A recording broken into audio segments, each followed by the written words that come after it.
Bonsoir peuple d'Afrique, bonsoir tous ceux qui aiment l'Afrique, c'est votre frère Doudou Harouna du Niger. Je voudrais parler du Tchad, des problèmes que font face notre sœur Nathalie Yam et finir par le Mali. En ce qui concerne le Tchad, je voudrais m'incliner pour présenter mes condoléances les plus attristées aux familles des martyrs. Des Africains qui ont décidé de prendre leur destin en main. Mais malheureusement, ils font face à des traîtres qui n'ont que la seule solution que de tirer sur eux. Le fils de Déby qui a été imposé par la France, qui continue la dictature de son père, vient encore de nous montrer une fois de plus ce dont ils sont capables. Je voudrais de ma part dire au peuple tchadien que je les soutiens à 100%. Seule la lutte libère. Il ne faut pas vous décourager. C'est une lutte noble que vous êtes en train de faire face à des traîtres qui ont décidé de vous massacrer. Ces morts sont les morts du colon. Et ceux qui ont décidé de servir les intérêts du colon. Les mercenaires africains qui vivent parmi nous. Les mercenaires africains traîtres du colon. Ça fait très mal ce qui s'est passé au Tchad. Plus de 50 morts. Juste des gens qui ne veulent que réinstaurer la vraie démocratie chez eux. Qui refusent un président qui les a été imposé par la France. Seule la lutte libère. Et je suis sûr que vous allez gagner cette lutte. Je passe sur les problèmes que font face notre sœur Nathalie Yam. Donc je voudrais dire chapeau vraiment à cette femme qui fait l'exception des femmes africaines. Une femme battante, patriote, qui passe tout son temps à lutter pour le réveil de conscience des Africains. Cette femme, ce qui m'a beaucoup touché, elle avait posté sur son Facebook qu'elle craignait pour sa vie. Moi, je ne peux la dire, de ne pas céder à des intimidations. Aujourd'hui, ce n'est pas les années 60 ou bien les années 90, 80 qu'on va venir tuer un Africain et puis tout le monde va se taire. Ça, c'est fini. Il faut continuer cette lutte, Nathalie. Le peuple africain est derrière vous.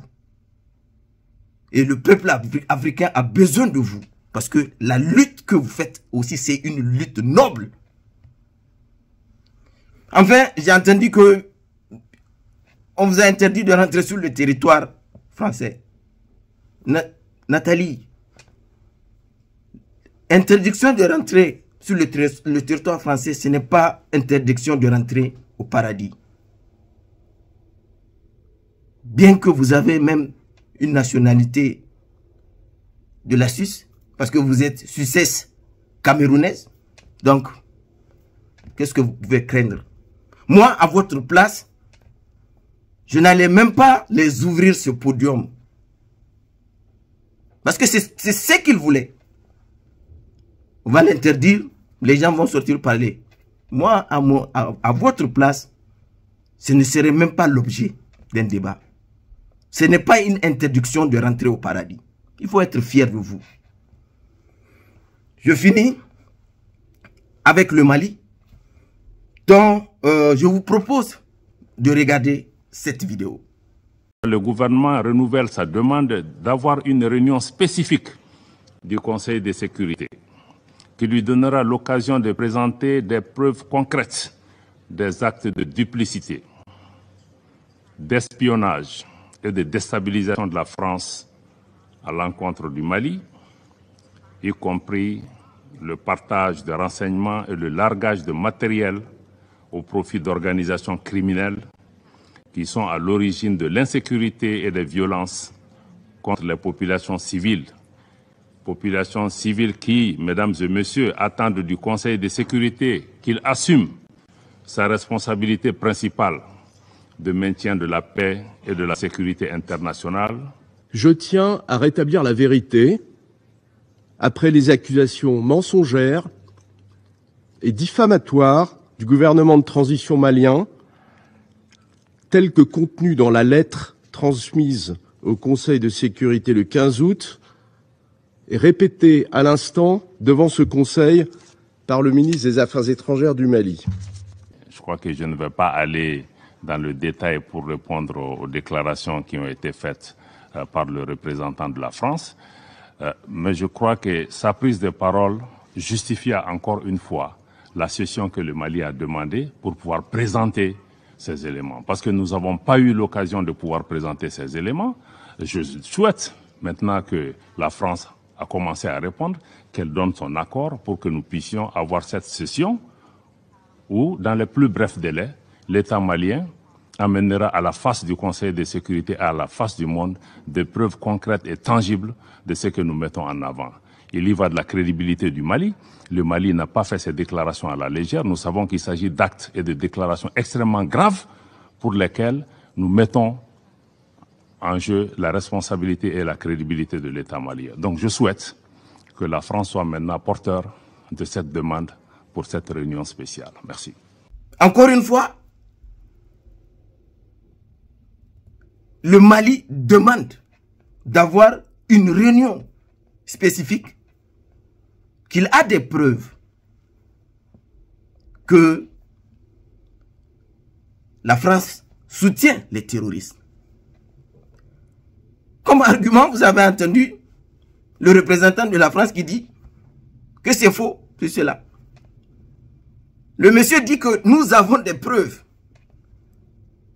Si l'ONU, si le Conseil de sécurité n'ouvre pas, n'accepte pas cette demande des autorités maliennes, cela veut dire que elle est complice. Merci.